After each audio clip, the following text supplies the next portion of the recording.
milestone, the loss of 1 million lives from the COVID-19 pandemic. It's a mind-numbing figure. Yet we must never lose sight of each and every individual life. They were fathers and mothers, wives and husbands, brothers and sisters, friends and colleagues. The pain has been multiplied by the savageness of this disease. Risks of infection kept families from bedsides, and the process of mourning and celebrating a life was often made impossible. How do you say goodbye without holding a hand, or extending a gentle kiss, a warm embrace, a final whispered, "I love you"?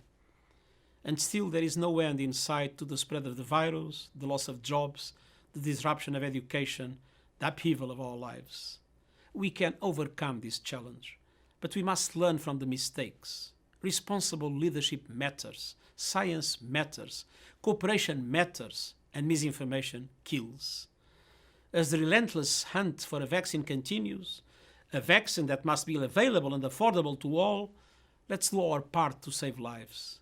Keeping physical distance, wearing a mask, washing hands.